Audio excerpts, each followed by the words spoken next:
All right. So we are finishing up our study today in Esther. We're going to finish up Esther. We're going to finish up Mordecai as well. Mordecai will go a little bit quicker since we've actually read most of the things dealing with Mordecai. And that will put us in a good position to begin. If we have time, we'll start Gaius, Diotrephes, and Demetrius. But if not, then we'll pick that back up in a couple of weeks when we get back from our trip. Okay, so as I mentioned, we ended last week looking at the questions regarding Esther that we have on our notes.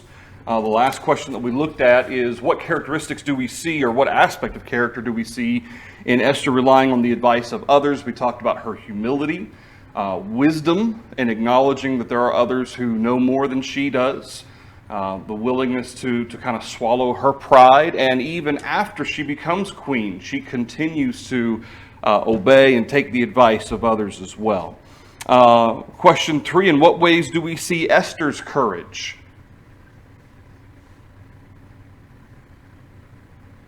She acknowledges the seriousness of what Mordecai's asked her to do. If I die, I die. Okay. That's a distinct reality. Okay. Possibility. So there was a willingness to come to reality, to grips with the fact that if I perish, I perish. I'm going to have to approach the king. And if I do this, I could very well be put to death. But if that's the case, then that's the case. And I'll have to, I'll deal with that. Bill, very same. You stole Okay. thunder. Okay. But courage was something else. There was Yeah. courage there. Yeah, absolutely. Yeah, she was very courageous in being willing to approach the king with that. Nolan? It seems also later, although she's queen, just kind of the secondary role of women, however you want to phrase that, for her to throw this feast and invite in the king and then Haman, is the mortal enemy. Mm-hmm. I mean, just to have those in and be in the room with him a couple of days, I mean, there's courage there. Yeah. To go through with that plan. Sure, absolutely. And her ability to maintain her emotions, to control those things in that situation, to be able to face what, certainly it took a lot of self-control not to just blurt it out the first chance she got. Certainly this was weighing on her, this was weighing on Mordecai and all of the Jews, but instead she took her time. She had several of the feasts, 2 of them, and at the second feast she had the courage to say something to the king. And then afterwards, what else happened? After that first day of the killing of the enemies of the Jews, what the king asked her again, is there anything else I can do for you? And then she again asks for the Jews in Susa to be able to again defend themselves. And eventually, and the 10 sons of Haman put on spikes and so forth. I mean, it wasn't like she asked the question and then she washed her hands of it. I'm done. Okay, I've done my duty to Jehovah and to my people, and now I'm done. Okay, I'm not going to risk any more. But instead, she continued to put herself on the line. And like I said, in a lot of ways, you see, and again, certainly there's a passage of time here, but you see a lot of growth from her. Not that she was ever not courageous, but there was certainly some trepidation, perhaps some fear in what Mordecai initially asked her to do. Hey, if I do this, I might die. And Mordecai makes his point. Well, God's going to deliver his people. The question is, are you going to be the one to do it, or are you going to lose your life and God's going to bring about deliverance some other way? And she was willing to do that. And so certainly it's a story of courage from a young woman who certainly was in a position she probably never imagined she would have to be put in. And yet she handled it very, very well. Yeah. Question 4, what characteristics should we seek or not seek to emulate? Certainly courage. We just talked about courage. Being courageous in the face of trying times. Certainly this was trying times. Even in the face of possible or potential death, she was courageous. Okay, so you can certainly use courage as one. Yes, sir.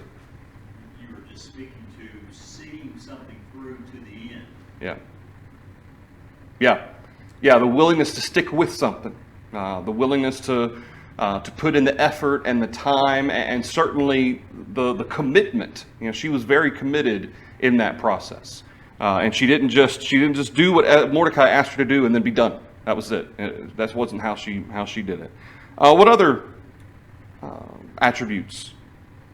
Certainly the willingness, the wisdom that she had to ask advice from others. Certainly, I think that should never be underestimated, especially for those who are younger. Not that older people can't use advice too, but especially for those who are younger, who haven't seen as much life and haven't experienced as many things. When we encounter situations that are trying, or that we're not sure what to do or how to handle, to ask advice from those who've been around, who maybe have faced those types of situations before. Certainly, taking advice from others. You ask advice, that doesn't mean you have to take that advice, but asking that advice gives you another perspective. It gives you more information to make a better decision, or a course of a path of going forward, of action, so that you can do the best that you can to handle whatever situation that may arise. In fact, this is part of the reason why we have certainly, when we talk about Bible classes in our kids' class, this is one of the reasons why we don't just talk about the events recorded in the Bible or the parables. We apply it as well. Okay, so this is why we do this, and this is why God loves us. Therefore, we should love Him and obey Him, and putting it into application helps us to understand how to utilize God's Word in our lives and wisdom in our lives. That's what wisdom's about, is applying knowledge. Yeah. She also showed a spiritual side by her fasting. Yeah, that's a good point. Mordecai and all the Jews, and including herself with her group Yep. of women too. That's a very religious, because you're not just not eating, you're doing something in place of everything else. Right. You're concentrating, you're praying, you're preparing yourself without stopping. Right. And that's what I believe fasting is. Yeah. Part of it is just not taking time to eat. Right. That's how much you dedicated the time spent, that you go through the normal time you stop and eat, any other normal time. Right. You forgo that and you just continue on. So that's a spiritual side. Sure. Whether, even though God's not mentioned in the book, but here we have a very spiritual event Sure. going on. Sure, yeah, the Jews, every time, especially when we talk about the Jews, anytime fasting is mentioned, usually you've got prayer involved as well, but at the very least, it's always a spiritual process. It's a spiritual thing that it was done to help focus the mind and focus the heart and the spirit. And I certainly do believe that fasting, when she asked for Mordecai and the Jews to fast, she said that we will fast as well, that was involving prayer also. So yeah, absolutely. Understanding that it will be as God wants it to be. I'll do what I can do, and then leave the rest in God's hands. And that's another part of that too, is recognizing, as much as difficult as it is to accept, are there some things we just can't control? And for those things, should we wallow in self-pity, or should we blame God or get mad when there are things we can't control? Instead, Mordecai and Esther, they turned to Jehovah. And ultimately, Mordecai was convinced that even if deliverance didn't come through Esther, it would come from somewhere else. And that takes faith. That certainly takes faith. And so, but yeah, I think you see faith and a spiritual courage there as well from Esther. Is there anything about Esther that we should not seek to emulate? Was there any bad quality there?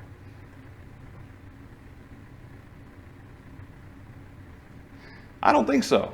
Like I said, there's at least one commentary that suggested she was vindictive against Haman and his sons by sticking them on pikes and so forth. I don't think that had anything to do with vindictiveness or hatred or anger or anything like that. I think it had everything to do with warning the enemies of the Jews not to try this again. It was. I'm not going to say. I wish there was a better term. It wasn't political, but it was deliberate. It was very deliberate. And in fact, in a lot of the things that Esther did, she was very deliberate, very patient. And everything she did had a reason. So I wouldn't say that there was anything. I wouldn't say she tricked the king or anything like that. And it doesn't say that she got him drunk, like she was manipulating the king, getting on his good side, buttering him up. Okay, I wouldn't call that manipulation. I don't believe that's the same thing. Manipulation has a very negative connotation, as if it's about serving myself or getting an outcome for me. That's what manipulation entails, as opposed to, in this case, was it about Esther at all? It really wasn't. It was about her people. Okay, it was about her people, and so I don't think that there's anything wrong that she did in trying to get the king, get on the king's good side, to invite him to the banquet twice and so forth, to get him in the best possible frame of mind to bring up what she had to bring up. I don't think there was anything wrong with that. If anything, I think there was some wisdom there, knowing perhaps the king's personality, knowing what would work best to get on the good side of the king, to put her in a situation to be able to ask that question. Pam? Sorry? Mm-hmm. Yeah, that's true. Yeah, that's true. Let's make a big feast about it. Let's have a party over it. Let's show them off to everybody, and make a big thing about it. Right. Yeah, it served a purpose that had nothing to do with personal vendetta or anything like that. I don't believe that that's the case there either. Yeah. All right, anything through Esther? All right, let's move on to Mordecai. Again, with the information on the back part of the page, cross out Assyrian. It should be Babylonian because it goes back to the roots of the Babylonian captivity. That's mentioned in chapter 2 about Mordecai's background. He was several generations removed. It was either his great-grandfather or grandfather who was taken away into captivity, but it was Babylonian captivity at that point. The Assyrian captivity was 100 years before Nebuchadnezzar came and took over Judah. And the Assyrian captivity had to do with all the 10 other tribes. It was Judah and Benjamin that was basically taken by Nebuchadnezzar. We know that he would appear to have been older, but he was her cousin. We talked about that earlier. We see in Esther chapter 2 the fact that he raised her well. We see in verse 7 how that Mordecai, he brought up Hadassah, that is Esther, because she didn't have father or mother. She was lovely and beautiful. Certainly that there's a component of that to her physical appearance, but also the fact that as we see going forward, she gained the favor of all those who saw her. I think there's, as we talk about with Esther, there's a little bit to not just her beauty, but her personality, her bearing. Maybe the piece of self that she had. Maybe had something to do with that as well. We see in verse 11 the great care that Mordecai had. In verse 11, every day Mordecai paced in front of the court of the women's quarters to learn of Esther's welfare and what was happening to her. You talk about a concern. It's almost like a concerned father. Okay, pacing by the phone to hear how his daughter's day's been when she's at college or something. You know, it's very similar to that type of mindset where I want to hear anything I can about her, make sure she's okay, and certainly given the personality that we understand that Xerxes had, he seems to be somewhat impulsive. He wasn't the nicest of guys, or at least the easiest to get along with. Of course, he was a king, and in these days, those kings were, some of them were worshipped like gods, and they acted like it. And so Xerxes certainly wouldn't have been. It just shows the care that Mordecai had for her. Not that he didn't trust Jehovah, but that he had great. I think there's a lot of emotional element here that we see from Mordecai in verse 11. We see in chapter 2, verses 21 through 23, how that Mordecai, and I think we read this when we went through chapter 2. We see that Mordecai overheard an assassination attempt by two of the king's eunuchs. Whatever it was that King Ahasuerus, Xerxes, did that upset them, they planned to kill him. Mordecai told the situation, we see in verse 22, the matter became known to Mordecai, who told Esther. And then Esther informed the king in Mordecai's name. And an inquiry was made into the matter. It was confirmed, and both were hanged on a gallows. Again, that's spikes. And it was written in the book of the Chronicles in the presence of the king. And like we said before, that plays a huge role going forward in the situation. But it does bring up, and we're going to go ahead and cover question 1 since we're here. Why would Mordecai save the life of the king? Especially if Xerxes was somewhat unpredictable or kind of moody. Why would he do that? Wouldn't it serve the role of the insurrectionist to actually let the assassination attempt go forward? Maybe this will turn out well for the Jews. Why would he save the life of the king? Why would he do that?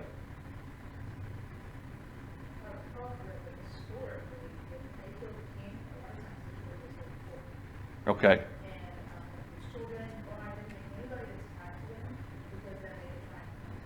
Okay.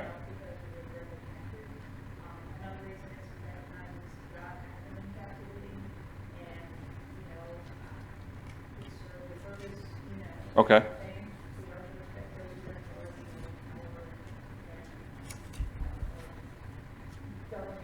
Authorities, right?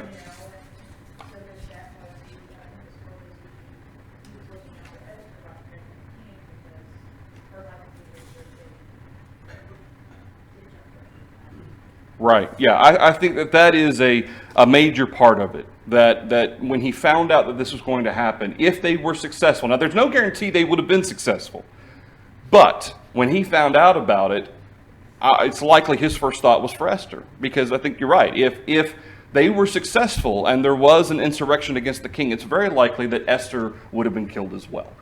And certainly Mordecai didn't want that for Esther. Also, there is a point to be made about the enemy that you know, well, I say enemy, but the enemy that you know it's better to maintain that than an enemy that you don't know. And having the stability that Xerxes brought to the kingdom, there's potential that if there was an insurrection in Susa, then the whole kingdom could have gone into chaos and many of the Jews could have been killed. Okay, as it was, things were stable. Were they in captivity? Yes, they were. But it doesn't sound like there was active aggression against the Jews, not like what Haman is planning. So at the very least, there's a status quo that exists in the kingdom. And not only for Esther's sake, but for the Jews' sake overall, to maintain that status quo would actually have benefited Esther and the Jews, rather than let's roll the dice and take a chance and maybe we'll get a different king, a better king. That's generally not how that worked. History has shown that usually kings placed as a result of insurrection generally don't work out well for a kingdom. Any other thoughts on that? Well, all the other times we see captivity, I mainly think of Egypt, of the slavery they were putting on. Yeah. I'm not sure it's even mentioned. No. It doesn't sound like they were enslaved here. Yeah. Yeah. That didn't mean that they didn't work, and they may be more of a citizen than a slave. Right. And it had functions to keep the economy. And they may have been a second-class citizen, and that's not necessarily like a first class of Babylon and of the Medes and Persians.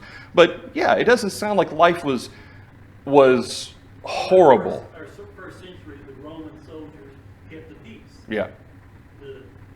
The Jews kind of ruled themselves. Yep.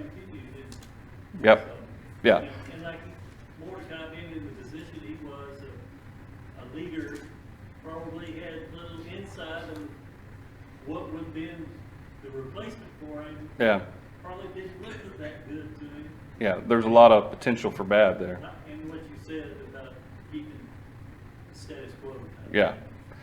And you know, I think the point about being a good citizen, it's not like, and Mordecai, it doesn't sound like he was seeking credit. Okay, it says he told Esther, and if anything, he might have been hoping Esther would receive the credit, but instead Esther had it recorded in Mordecai's name. Okay, so instead of Esther receiving the credit, it was Mordecai who will eventually get the credit. So there may have been that as well, that when Mordecai heard about it, he thought, well, this is a great opportunity for Esther to show how committed she is to the king, to show her loyalty to the king. And so, Esther, you need to go tell them about this. I know Mordecai wasn't looking for credit, but instead Esther had it recorded in Mordecai's name. And even though he's not technically the Lord's anointed, as in the case with David and Saul, remember when David was in the cave and Saul had come in, David had an opportunity to kill Saul, and instead he just tore a piece of his garment, his robe off. Why did he say he did that instead of killing him? Okay, far be it from me to take on myself the action of removing Saul from the kingdom. I'm going to leave that to the Lord. The Lord will bring that about one way or the other. I am not going to be on my own ambition or whatever. I'm not going to do that on my own authority.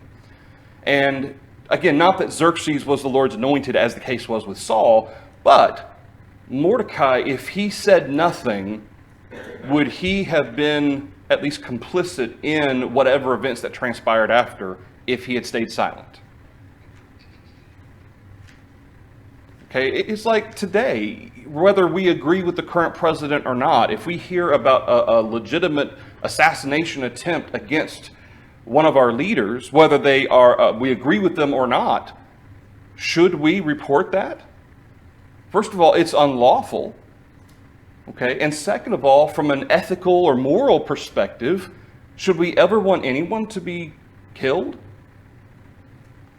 And so it's kind of interesting that from Mordecai, again, I think Esther was the main focus, as well as the status quo with the Jews, but kind of as a secondary element to that, I think he was being a good citizen. That this is not how you handle things. This isn't how you go about dealing with, they're upset at the king. That's not how you deal with this. And I think he was being a good citizen and being able to live with himself morally or ethically, knowing that I stayed silent and this ended up happening, regardless of what good or bad may have come. He would have had to live with that, knowing that he could have stopped it. And that's certainly, I think that's something maybe that sometimes gets forgotten in terms of present day consequences of actions or consequences of inaction. When we stay silent, when we know that something is wrong, but we, from God's perspective, not doing something about it, not speaking up or whatever, I think that has a lot to do with that as well. So whether that was on Mordecai's mind or not, I don't know, but I think that's an interesting thought. Anything else through question 1? You take this in verse 22 as an occasion when I assume she didn't wait the 30 days to ask him to put on his calendar, but she went in and approached the king with news. Yeah. Something that needs to get to him right now. There may have been some kind of a formal means by which, like an emergency line type of thing, there may have been some kind of an emergency line she could have utilized. It's possible she did it on her own, and even in that moment, it was one of those situations where she could have been killed because he hadn't called for her. But if she had information like that, I wonder if there was a means by which she would have been able to lawfully, without threat to herself, inform the king. I don't know, but it could be. I mean, it doesn't say anything about her going before the king and him holding out the golden scepter, as it does later. But you're right. That could have been a situation where she once again showed courage. Yeah, it could be. Just thinking in general, drag us back too far. It's a different culture, different Yep. age now. And we talk about the providence of God throughout the book. She's drug in with all these beautiful maidens from all the provinces, but why you would want to be married to this guy if he's of the character you said history kind of bears him out to be? Yeah. Was it about love? Sure doesn't seem like we would think of. Yeah. But she gets into this position to be able to do something Right. down the line.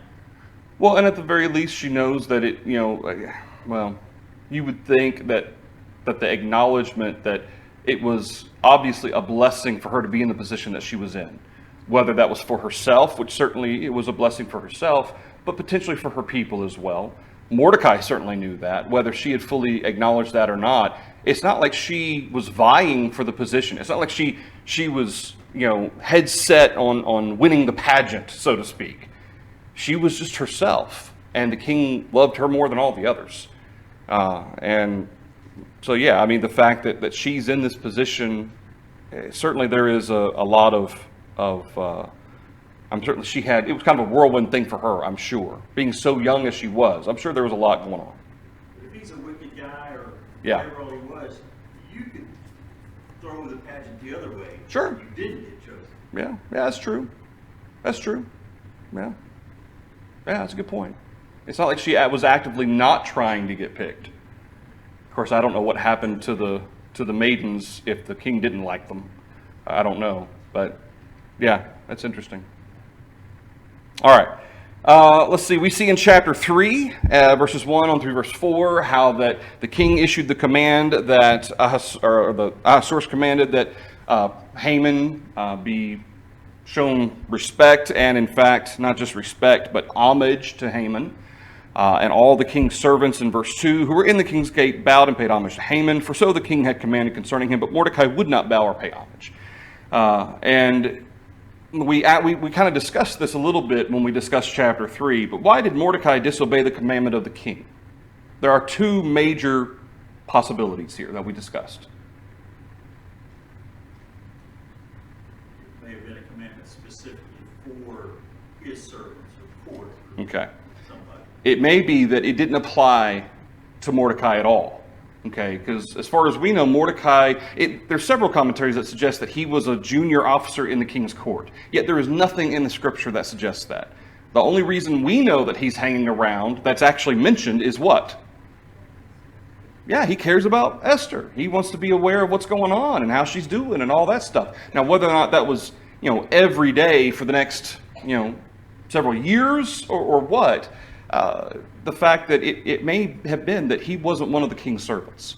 Haman may not have known that, okay, which may have been the reason why Haman was one of the reasons he was so mad. But regardless, when he was asked about it, what did Mordecai respond? He didn't just say, well, that commandment doesn't apply to me because I'm not a king of the king's gate or king's servants. What did he say?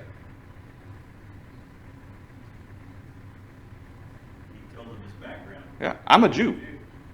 I'm a Jew. Whether there were special allowances for the Jews to not bow down in worship to anyone but Jehovah, that's not outside the realm of possibility. There were allowances sometimes made when conquering certain peoples just to keep the peace, okay, just to keep insurrection at bay. However, having said that, it's also entirely possible that maybe it did apply, but that Mordecai, that it wasn't a disrespect to Haman, but rather what? Because we don't read anything about Mordecai having any interaction with Haman prior, or any personal reaction at all, other than later in chapter 6. So, I mean, if it wasn't about Haman, then why would Mordecai not bow if it was commanded by the king? What's the only reason, other possible reason why he wouldn't do that?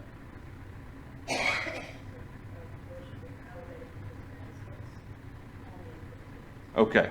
Homage, this is not just necessarily a sign of respect. There may have been some element of worship that was involved as well. And if that was the case, then Mordecai was not going to bow in worship to Haman. Now, bowing in respect, okay, even bowing to the king in respect, honoring the king, that's one thing. But worship is something else. And so Mordecai says, I'm a Jew, as if that explains everything. If it indeed included some sort of worship element or reverence, then certainly Mordecai would not in good conscience be able to bow before Haman and show him that worship when Jehovah is the only one who is to be worshipped and revered in that way.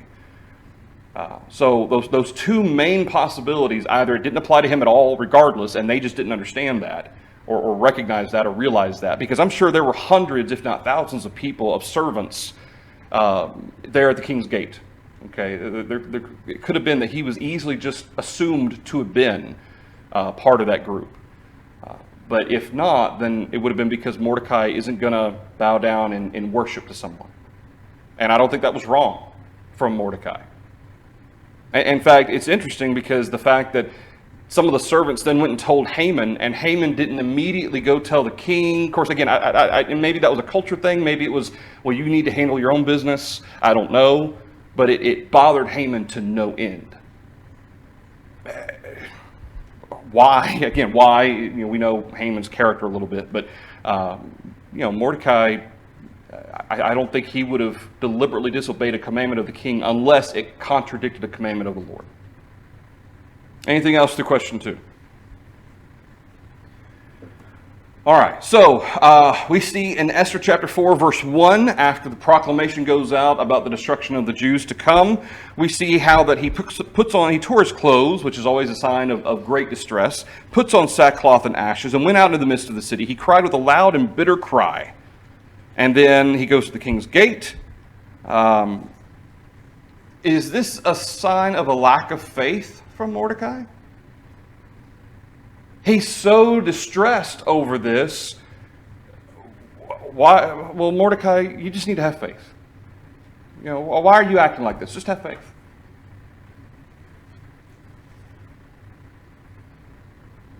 The people he believed the people would be salvaged or saved, but there would still be loss of life and injury and consequences. Sure. With this. Sure. And especially as it pertained to the culture of the Jews, the way Mordecai conducts himself, he's not doing it to be noticed of people. Okay, I don't think he's doing this for the purpose of hey, look at me, I'm so upset. However, he is upset, and he cares about his people. And the fact that, God's going to he's going to keep his remnant, but imagine how many thousands of people could die if this takes place. Not that God isn't going to take care of them, but he is in great distress. And the fact that he is in such great distress ends up getting the attention of Esther. Again, he's not doing this for show. And I think the fact of what he says to Esther later here in chapter 4 shows his great faith. God will deliver us one way or the other. Okay, I don't think it's for show, but at the same time, he doesn't mind expressing just the grief that he has, the great sorrow and mourning that he's in as a result of this. And for that matter, in verse 3, we see how there was great mourning from all of the Jews. So he wasn't the only one who was reacting in this way. All of the Jews were reacting in this way. Okay? Anything through that? Think of the New Testament phrase, faith without works is dead. Yeah. Yeah. Just faith is not enough. We have to Show it by our conduct. Absolutely. Yeah. So we see what he says to Esther here at the end of chapter 4 and how he deals with Esther, convincing her to go to bat for the Jews. Esther has her banquet in chapter 5. But then in chapter 6, we have an event involving the king.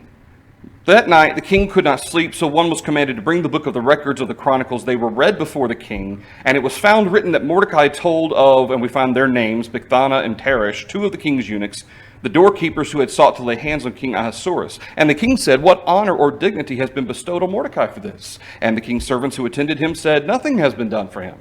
So the king said, "Who is in the court?" Now Haman had just entered the outer court of the king's palace to suggest that the king hang Mordecai on the gallows that he prepared for him. The king's servant said to him, "Haman is there standing in the court." The king says, "Come, let him in." And so then he asks Haman, what do you think should be done to an individual who has saved the life of the king, and yada, yada, yada. Haman thinks that he's talking about him. So Haman, he puts together this whole bunch of stuff that, this would be show the glory and the honor of all the people to this individual, and then come to find out it's Mordecai. And then add salt to the injury here. What does Haman have to do? What does Haman have to do? He's got to lead the parade. He's got to take Mordecai on the king's horse, riding around in a parade through the city. So, we see here at the end of chapter 6, Haman took the robe and the horse. He arrayed Mordecai. He led him on horseback to the city square, proclaimed before him, "Thus shall it be done to the man to whom the king delights to honor." Afterward, Mordecai went back to the king's gate. It didn't go to his head, but Haman hurried to his house mourning with his head covered, while Haman told his wife Zeresh and all his friends everything that happened to him. His wise men and wife Zeresh said to him, "If Mordecai, before whom you have begun to fall, is of Jewish descent, you will not prevail against him, but will surely fall before him," which I think is a really interesting statement that they make there. And then, of course, the banquet takes place. Having said that, skip number 3 for a minute and go to number 4 in our questions. How many times is God's miraculous power shown? First of all, what's the definition of a miracle? Okay, observable suspension of natural law. Is there anything miraculous recorded in the book of Esther? Miraculous. No. There's not once where anything was observed by which natural law was suspended. Okay. What about providence?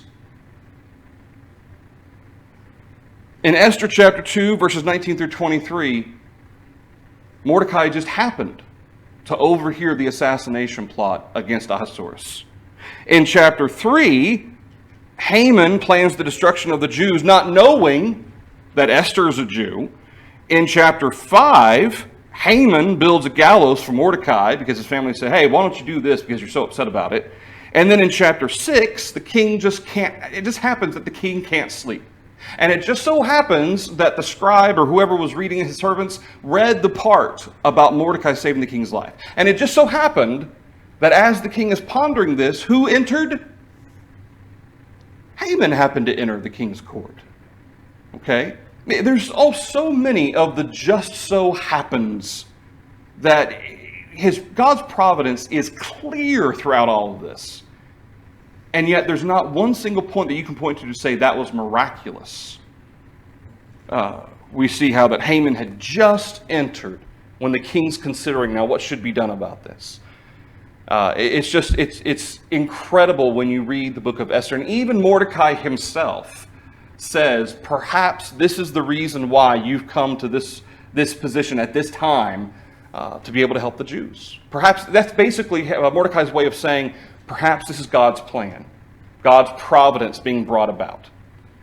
But you always have to include that perhaps. Even Paul uses that term perhaps in Philemon, when regarding Philemon having left Onesiphorus, Onesiphorus having left Philemon, he says, perhaps this is why he left, so that he could be returned to you not only as a servant, but also as a brother.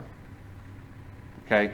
And then in terms of characteristics we should seek, not seek, again, I don't see anything in here that would suggest anything we shouldn't seek to emulate. I don't see any overt anger from Mordecai, anything that was inappropriate from Mordecai. What I see is great care for his family. I see great faith, acknowledgement that God's will be done one way or the other. Okay, his willingness to put himself on the line, his humility in chapter 10, which is it's a very short chapter, but it's all about basically here's the rest of the story, so to speak. How that he was second in command of the kingdom, and he helped bring about help for the Jews and so forth, but he was very humble in all of that. He didn't take on too much for himself. He didn't try to usurp the authority of the king. He was very humble in all that he did. So both Mordecai and Esther, I think, are great characters. Not to say that they were perfect in everything that they did, but for what we have, they're great examples and great characters for us to emulate. Any thoughts or comments before we end? All right. So in 2 weeks' time, 3 weeks' time, I guess, we will pick up with our study of Gaius, Diotrephes, and Demetrius from 3rd John. Thank you, everybody.